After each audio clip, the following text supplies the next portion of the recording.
Bueno, la hormesis. La hormesis significa en griego estimular y es un fenómeno de respuesta a la dosis. El término dosis-respuesta es un término fundamental en la medicina, en la biología, etcétera, que implica que nosotros cuando sometemos al organismo y a la célula a una sustancia va a haber una respuesta a nivel de esa sustancia. Normalmente cuando hablamos desde el punto de vista farmacológico, hablamos de la teoría del ligando receptor. ¿Quién me puede decir qué es la teoría ligando receptor? A ver, maestros, ya vi que por ahí hay maestros de la escuela.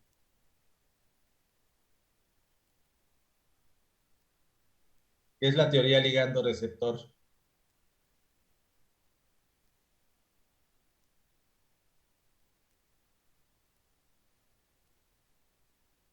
Aunque digan una tontería, participen, porque si no me siento que estoy solito acá del otro lado. ¿Eh? Adelante, Frank. Perdón, quizá no estoy muy correcto, pero es cuando la capacidad de receptores ya están una vez utilizados. Todo No, lo demás, la teoría ligando receptor significa que una célula tiene receptores. ¿Estás de acuerdo? sí. Y que esos receptores van a reaccionar a sustancias que hay en el cuerpo. Ujú. Vamos a suponer que es un receptor en una célula del corazón. Y ese receptor en la célula del corazón, que se llama miocito, a ese receptor llega y se le acopla una adrenalina, que es un neurotransmisor o hormona. Ujú. ¿Qué pasa cuando el receptor de adrenalina es estimulado en el corazón? Se une la adrenalina al receptor. ¿Qué es lo que ocurre en el corazón? Aumenta la contracción cardíaca, bueno, el Perfecto, ritmo. perfecto. Aumenta el ritmo y la contracción. Aumenta el inotropismo, que es la contracción, y aumenta el ritmo, que es la frecuencia, ¿verdad? Ujú. Sí. Por el receptor de adrenalina, que en el corazón se llaman receptores beta 2, bueno, adrenérgicos. Y Entonces, entonces, perdón, doctor, entonces lo que pasaría es que se saturan por completo los receptores y ya no hay respuestas, ¿no? A esto. a eso vamos a ir ahorita. Ok. Pero lo primero que quería que entendieran es que toda la farmacología está basada en la teoría ligando receptor. Nosotros damos medicamentos porque sabemos que ese medicamento tiene un receptor en el cuerpo, ¿sale? Por ejemplo, un antidepresivo, un inhibidor de la recaptura de serotonina es una sustancia que se va a fijar al receptor de serotonina a nivel del cerebro, a uno muy específico que ayuda a recapturar la serotonina y va a impedir la recaptura de serotonina. Ahí es una unión antagonista, o sea, hace que el receptor no funcione. ¿Y qué pasa? Que la serotonina se va a mantener ahí en la neurona, afuera de la neurona, en lo que llamamos espacio sináptico, y va a haber más serotonina ahí, y entonces va a haber más estimulación de la siguiente neurona, y te vas a sentir más contenta. ¿Sale? Pero me puedes hablar de cualquier medicamento, vamos a poner atorvastatina, o bueno, mejor un sartán. Los sartán se fija a los receptores de de em, este ay, se me va ahorita el nombre de la sustancia interna que son enzima convertida. Los sartán se va a fijar al receptor de ¿ECAS? angiotensina. Se llama el ECA. El, El el, los, ECA. bueno, esos son los inhibidores de la ECA como el captopril. Pero el losartán lo que va a hacer es estimular directamente el receptor de angiotensina 2. La angiotensina 2 es el vasoconstrictor más importante del cuerpo. El losartán se fija al receptor de angiotensina y lo bloquea y hace que que la angiotensina ya no lleve a cabo su efecto de contracción de los vasos sanguíneos. Entonces baja la presión arterial por eso. Y así en general la farmacología está basada en la teoría ligando-receptor.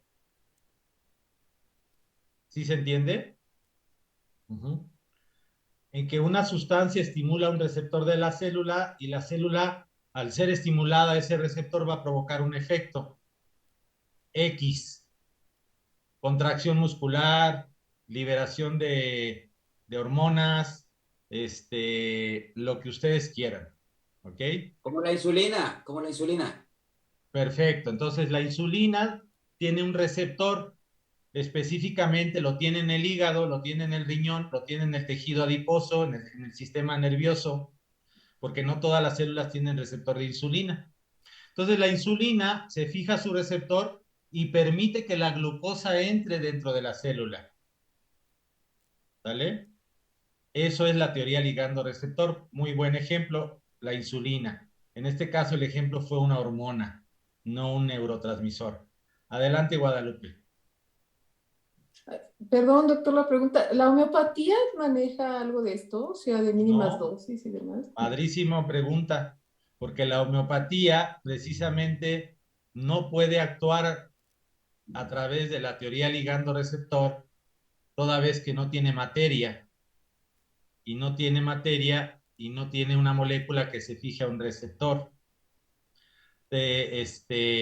Por eso no ha podido ser explicada en términos farmacológicos, porque como toda la farmacología estaba basada en la teoría ligando-receptor, no tienen manera de explicar cómo funciona la homeopatía.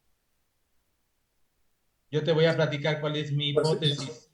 Por ejemplo, las citocinas son moléculas que da el cuerpo ante una lesión. Esas moléculas que van a actuar en los receptores no se forman en forma externa, o sea, son internas. Las producen las células del sistema inmune, pero van a fijarse a receptores, de otras células del sistema inmune. Para mediar un efecto. Para que esas células hagan un efecto. Por ejemplo, producir otras citocinas, acercarse al sitio de lesión, al sitio de inflamación, lo que tú quieras. Cada citocina. ¿Por qué unas citocinas, casi todas, por ejemplo, el interferón, la interleucina 6, todas casi tienen el mismo efecto? ¿Por qué hay tantas sustancias que tienen el mismo efecto y por qué no nada más hay una? Algunas las comparten y otras son diferentes. Algunas tienen efectos similares, pero tienen otros efectos. Ninguna es exactamente igual. ¿Ok? Entonces no se necesita siempre un fármaco actuar a nivel de un receptor. También hay adentro, en el cuerpo tiene una homeostasis por medio de esas citocinas. Es extraordinario lo que acabas de decir. ¿Por qué un fármaco funciona dentro de un cuerpo? Porque se une a un receptor. Sí. Porque existe un receptor para ese fármaco. Sí. Y es una de las cosas más maravillosas de la naturaleza. ¿Por qué? Porque ¿cómo es posible que una sustancia de una planta que tiene una distancia filogenéticamente hablando de nosotros, de millones de años de evolución, cómo es posible que esa planta tenga una molécula para la cual tu cuerpo tenga un receptor? Sí. No sé si les maravillo, si entendieron lo que acabo de decir. Sí. O sea, la distancia que tenemos entre una planta y nosotros filogenéticamente son miles de millones de años. Es correcto, y a pesar de eso, hay un receptor dentro de tu cuerpo que reacciona a esa molécula. Exactamente. Por ejemplo, el ejemplo de los famosos opiáceos endógenos, ¿no? ¿Por qué tu cuerpo reacciona a las moléculas derivadas del opio? Porque tiene receptores opiáceos, porque tu cuerpo produce opiáceos, que tienen un fin de placer y de disminución del dolor. Y esa planta llamada amapola produce sustancias similares a los opiáceos que tú produces en tu interior. Son los mismos que se producen con el ejercicio, por ejemplo. Cuando haces ejercicio, cuando te ríes, cuando tienes un orgasmo, cuando tienes dolor y como mecanismo de compensación del dolor el cuerpo produce opiáceos. Entonces, ¿por qué en la mesoterapia hablan mucho también de los receptores? Pues porque la mesoterapia está basada en un concepto farmacológico. También igual en un concepto. Hay moléculas ahí. Adelante, Receptor. Ángel. Hay receptores para todas esas sustancias. Perfecto, sí, está bien. Ángel, adelante. Gracias.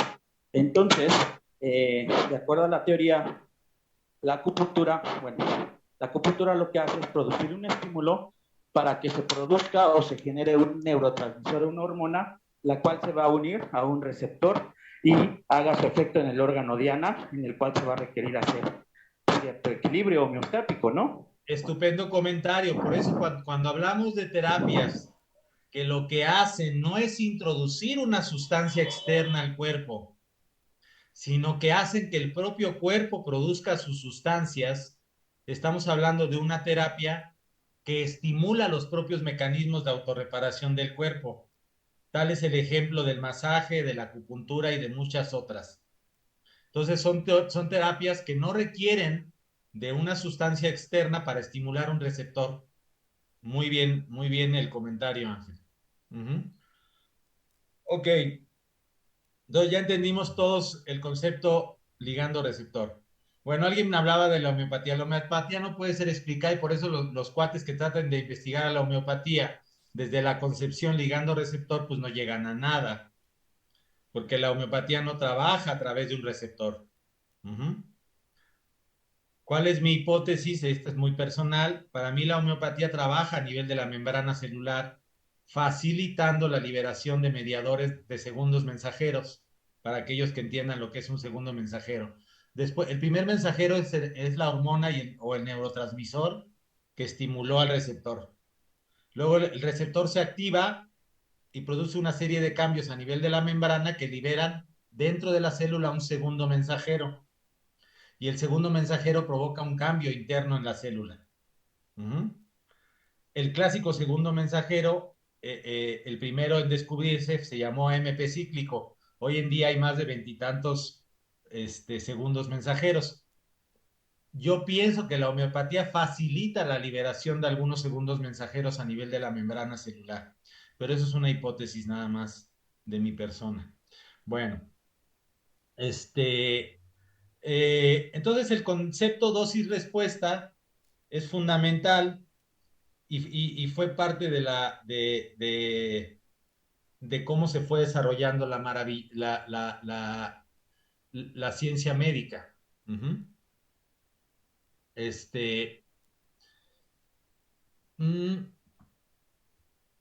Y cuando hablamos de farmacología, precisamente, como comentaban los compañeros, cuando nosotros vamos aumentando la concentración o dosis del fármaco, el efecto o la respuesta celular va aumentando. Es una curva exponencial que alcanza una etapa de meseta que perfectamente es explicada por lo que decían. Llega un momento en que la célula ya está saturada en todos sus receptores y ya por más sustancia que le pongas ya no pasa nada en la célula. Por eso es que llegamos a una etapa de meseta. El efecto máximo ocurre a cierta dosis y ya no puede haber más respuesta porque ya los receptores están saturados. En farmacología aplicamos el logaritmo de la dosis y hacemos que se rectifique la curva. Y de esta rectificación de la curva es que obtenemos la dosis letal 50, la dosis terapéutica 50, etcétera, etcétera. Ese es el trabajo del día a día de un farmacólogo. Disculpe, doctor, pero con respecto a la adrenalina, cuando se utiliza en un paciente con choque, la dosis debe de ser mínima y si uno se pasa, allí no hay meseta, allí uno sí puede dañar al paciente. Se usan microdosis en microgoteros, la adrenalina, noradrenalina y la dopamina. Siempre hay meseta. Lo que pasa es que el efecto que provocas con altas dosis de adrenalina, te pasas de la raya, haces que en vez de que el corazón empiece a jalar, le produces taquicardia. Pero si hay meseta, en la adrenalina, también claro, en la dopamina. Claro. En todas las sustancias hay meseta. Ajá. Gracias. Nada más que obviamente tú no quieres llegar a ese nivel de estimulación. No. Entonces le das una dosis menor para activar, por ejemplo, en el caso de la adrenalina, lo que buscas en el estado de choque es vasoconstricción.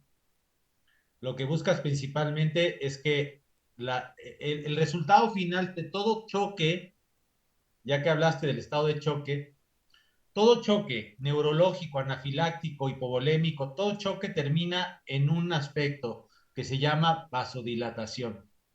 Ajá. Y cuando hay vasodilatación en todo tu organismo, ya la sangre ya ni circula. Así, o sea, ya hay un estado en donde la sangre no circula y viene la muerte. ¿Ok?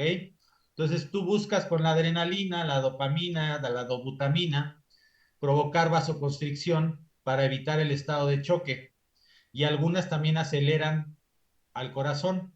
Entonces, tratas de mantener la circulación funcionando en el cuerpo y que el paciente no caiga en estado de muerte, ¿verdad? En estado de falla orgánica múltiple, en estado de choque y luego Otra muerte. pregunta.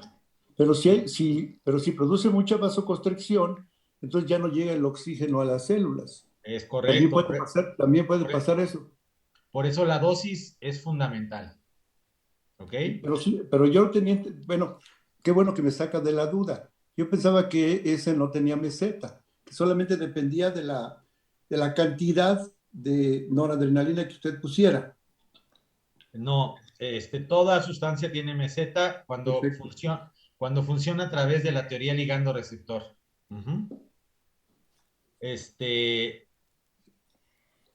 Bueno, entonces, regresando al tema. Entonces, la misma teoría puede ser aplicada a otros conceptos, por ejemplo, la mutación genética a través de provocarle radiación a un animalito del laboratorio. Entonces, se creó lo que ya se llamó la regla de proporcionalidad, que era precisamente la creencia de que siempre era un fenómeno lineal, es decir, que siempre a más dosis mayor respuesta. Y hasta se definió el concepto como irreparable, irreversible y acumulativo. Que todo funcionaba a través de esta idea, de esta que les estoy presentando. ¿Okay? Bueno. Después, esta creencia se empezó a poner en duda, lo que llamamos ruptura del paradigma, ¿verdad? Empezó a ponerse en duda. ¿Por qué? Porque a los animalitos de laboratorio les empezaron a aplicar, primero, antes de la dosis que provocaba mutación, les empezaron a aplicar pequeñas dosis de radiación, y cuando ya les aplicaban la dosis que normalmente iba a provocar mutación, ya no provocaba mutación. Entonces se empezó a romper esta hipótesis de proporcionalidad y se empezó a crear el concepto de hormesis. ¿Cuál es el concepto de hormesis? Que cuando tú preparas a un organismo con algo que lo daña, pero con dosis muy pequeñas de eso que lo daña, el organismo va a empezar a echar a andar respuestas adaptativas contra ese factor estresante, vamos a llamarle así, ese factor estresante que lo pone en riesgo. Entonces el organismo, la célula, va a echar a andar algunos mecanismos para prepararse. Por ejemplo, es lo mismo que sucede en una bacteria. Cuando a una bacteria tú le andas dando antibióticos y no la matas, lo que va a hacer la bacteria es generar mecanismos para resistir a los antibióticos. Eso se llama resistencia a los antibióticos y por eso hemos convertido los seres humanos a las bacterias en superbacterias, ya que al utilizar mal los antibióticos hemos generado superbacterias, algunas ya prácticamente imposibles de matar. Ajá. Pero bueno, sigamos con el tema de la hormesis. Entonces se empezó a ver que las sustancias que en su naturaleza eran dañinas para los organismos, cuando tú las dabas en dosis muy pequeñas, el organismo se prepara para recibir dosis mayores de esa sustancia. A este fenómeno le llamamos hormesis. y fue descubierto hace 130 años por el farmacólogo Hugo Schultz, en donde él tenía cultivos de levaduras, las envenenaba y las mataba, pero luego empezó a aplicarles pequeñas cantidades de veneno y observó que en vez de morirse, crecían. Dijo, ah, cabrón, ¿qué pasó ahí? Pues resulta que cuando el agente estresante es dado a muy pequeñas dosis, lo que vas a hacer es que el organismo se prepare para dosis mayores y se fortalezca. A esto le llamamos hormesis. Ustedes han escuchado el concepto moderno de hace algunas décadas y nació en la psicología principalmente, que se llama resiliencia. Lo han escuchado, ¿no? Pues la resiliencia no es más que hormesis. Y la describió Hugo Schultz hace 130 años. ¿Qué quiere decir? En un dicho muy simple, lo que no te mata, te fortalece. ¿Vale? Entonces, se encontró que en estas sustancias cuya naturaleza es tóxica, en vez de presentarse como curvas clásicas farmacológicas, se presentan en curvas bifásicas que les llamamos de J o U invertida. Y empezó toda una serie de investigación desde los 70s y 80s acerca de este fenómeno llamado hormesis. Y aquí les presento algunas curvas horméticas que, si se observan, son muy diferentes a las farmacológicas. Regresemos rápido a la farmacológica. Ahí está la farmacológica. Ahora te presento una curva hormética. ¿Qué dice esta curva? Que hay una dosis muy pequeña. Las curvas horméticas siempre piensen que son con sustancias tóxicas. ¿Ok? Entonces, la curva hormética te indica que a dosis muy pequeñas, en vez de inhibir la función celular, como sería esta parte de la curva, esta línea punteada significa ya toxicidad, dice esta gráfica que en dosis muy pequeñas de esta sustancia, en vez de inhibir la función celular es estimulada. ¿Ok? Aquí tienen otra curva hormética, en donde en estas concentraciones, imagínense, de 1 por 10 a la menos 11, o sea, son cantidades súper pequeñas de un tóxico, en vez de inhibir la función celular, la estimula. Pero si tú llegas a la dosis tóxica, empiezas a inhibir la función celular. Aquí tienes otra curva hormética de la berberina, en donde en estas concentraciones hay una estimulación de la función celular y llega un momento en que hay toxicidad e inhibición de la función celular. Entonces, cambiamos de curvas farmacológicas a curvas horméticas. Y curvas horméticas están basadas principalmente en sustancias que en cantidades mayores serían tóxicas para el cuerpo humano, para la ratita o para la célula. Para la levadura, como los estudios que hacía Hugo Schultz. Calabrese, por ejemplo, ha estudiado más de 400 diferentes sustancias tóxicas y ha estudiado cómo es que la célula se prepara para resistir mayores cantidades de esta sustancia tóxica. ¿Cómo ocurre este mecanismo de preparación, de acondicionamiento biológico para recibir dosis mayores? ¿Sí? Es uno de los principales autores. Para mí me gusta mucho porque yo he leído varios de sus artículos y él es uno de los que más ha estudiado el fenómeno de la hormesis con diferentes venenos y sustancias tóxicas. Cuando entramos al terreno del ozono, entonces tendríamos que entrar al terreno de explicar que el ozono es una hormetina, es decir, funciona a través del principio de la hormesis. No funciona a través de la teoría ligando-receptor, a mayor dosis, mayor respuesta, etc. Funciona como una hormetina. ¿Esto qué quiere decir? Que hay un pequeño rango en donde vas a tener un efecto estimulante pero si te pasas de ese rango, en vez de estimular a la célula, la vas a intoxicar. ¿Ok? Entonces, el ozono, dentro de toda la gama de venenos que existen, o de sustancias tóxicas, como las quieran llamar, tiene una particularidad que ya hablamos la clase pasada, es oxidante. Entonces, ¿en dónde estriba que el ozono sea tóxico? En que es oxidante. ¿Qué importancia tiene la oxidación? Pues mucha. La oxidación destruye todo. Oxida moléculas y eso hace que dejen de funcionar adecuadamente. Por eso, si ustedes se pasan de la dosis del ozono, lo que van a provocar es una oxidación excesiva y un daño celular.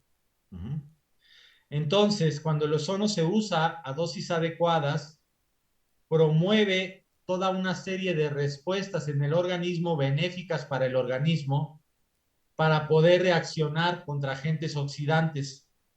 Ya les platicaba la semana pasada que uno de los grandes efectos del ozono es estimular el aumento de producción de enzimas antioxidantes. Es este fenómeno de la hormesis que prepara al organismo para recibir cantidades mayores del agente tóxico o factor estresante o como le quieran llamar, ¿verdad? Porque ocurre mismo, es lo mismo a nivel del sistema del estrés y de todo lo que nos causa estrés, ¿no? Si tú lo das a pequeñas dosis, tú preparas al organismo para recibir mayores dosis. Siempre les platico aquí el ejemplo no sé si vieron la serie de los Borgia en Netflix, ¿verdad? Que trataban de matar al Papa Borgia y entonces fueron preparando a un joven franciscano dándole pequeñas dosis de cantarela, que era un veneno de la época. Muy pequeñas dosis y no se moría. Le causaba dolor y todo eso, pero no se moría. Y le fueron aumentando las dosis a tal grado que el cuate, el chamaco, porque era un chamaco, ya resistía grandes cantidades de veneno. Y mataron al catador del Papa, hicieron que llegara a ser catador del Papa este franciscano, y cuando le dieron un pescado envenenado, pues se lo comió, el Papa vio que no se envenenó, y se comió el pescado y se envenenó, ¿sí? Porque él no estaba preparado para comer esas cantidades de veneno. Bueno, eso es hormesis. También se los explico siempre en términos del ejercicio, y siempre les pregunto a los alumnos si son capaces de correr un maratón ahorita mismo. De repente me sale por ahí alguien que dice que sí, pero bueno, el 99% me contesta que no. ¿Y qué pasa si los obligo ahorita a correr un maratón a punta de pistola? Uno que otro se va a morir. Lo hacemos, a punta de pistola lo hacemos. Ok, pero ¿existe riesgo de muerte, sí o no? Definitivamente. Ok, entonces a lo mejor te envenené con ejercicio, ¿me entiendes? Entonces te provoqué demasiado ejercicio, tu corazón falló y te moriste. Pero ¿qué pasa si yo te doy ahorita a correr 2 kilómetros, mañana 3, pasado 4, etcétera? Va a llegar un día en que sí vas a correr el maratón, porque tu sistema cardiovascular se va a preparar, porque tus músculos se van a preparar. Eso es la respuesta adaptativa ante un factor estresante como sería el ejercicio en este caso. Es lo mismo, esto es el concepto de hormesis. Espero que ya haya quedado claro qué es hormesis. Sí. Entonces, la hormesis es el efecto que produce ante un agente estresante que pone en riesgo la estabilidad celular y que la célula hace toda una serie de procesos adaptativos para resistir mayores cantidades de ese factor estresante. En este caso estamos hablando de ozono y estamos hablando de un agente que es estresante porque es oxidante y porque la oxidación causa daño celular. Así de simple. Por ejemplo, con el alcohol, cuando se toman pequeñas cantidades y se va aumentando y llega un momento que hay tolerancia, pero ya después como que se quita eso y ya después con poquitas cantidades ya la persona está borracha. Pues porque el hígado, esa no es hormesis. Esa ya no es hormesis, esa ya te pasaste de la dosis y causaste daño celular. Pero al principio se va adaptando el cuerpo a pequeñas cantidades, después más y más cantidades para que produzca el mismo efecto. Llega un momento en que ni grandes cantidades le producen el efecto. Y empiezas a intoxicar a tu cuerpo, ¿estás de acuerdo? Sí, pero no hay hormesis ahí. Con el alcohol no se puede... Al principio sí hay hormesis con pequeñas cantidades. Sí. Pero luego empiezas a subirle y empiezas a dañar a tu hígado y a muchas otras células del cuerpo, ¿eh? Porque entonces, por ejemplo, con cualquier sustancia se puede adaptar, pero llega un momento en que si se pasa de la dosis, si se llega a dañar, como con el ozono. Es correcto, que es muy buen ejemplo el que estás dando, porque... entre el alcohol y el ozono. Claro, porque el alcohol además produce efectos que le gustan a las personas y por eso empiezan a aumentar y y llegan al rango tóxico. Sí. Y el rango tóxico empieza a darle en la torre al hígado y llega un día en que el hígado ya ni es capaz de metabolizar el alcohol. Sí. He ahí el comentario de todo en exceso hace daño, ¿no? Es correcto, y más en agentes tóxicos. Y más en agentes tóxicos que te producen un efecto placentero al principio. Digo, para mí el alcohol... Sí, disculpen, en el ejemplo que están dando con el alcohol, ¿se podría decir de que una persona que toma dosis muy pequeñas de alcohol podría entonces tener un hígado fuerte según esa hipótesis? Muy bien, estoy totalmente de acuerdo con la hipótesis, Diego, totalmente de acuerdo. Sin embargo, como el alcohol te causa placer, o para algunos les causa placer, y alegría y desinhibición y todo esto, tienden a tomar mayores cantidades y mayores cantidades. Y si tenemos de base una personalidad que necesita desinhibición, pues va a seguir aumentando las cantidades hasta llegar al rango tóxico. ¿Estamos de acuerdo? Además, el alcohol tiene respuestas muy diferentes. Cada sustancia tóxica tiene respuestas muy diferentes. Acuérdense que el alcohol es bifásico. Primero te estimula y luego te inhibe, de acuerdo a la dosis. Entonces, pero bueno, ya es otro tema el tema del alcoholismo, ¿no? Si el alcohol cae en terreno fértil en una personalidad que requiere desinhibición y otros temas, pues se va a convertir en alcohólico y va a dañar a su cuerpo. Pero bueno, la curva del alcohol es bifásica. Siempre produce estimulación de acuerdo a la dosis y llega un momento en que empieza a producir inhibición del sistema nervioso.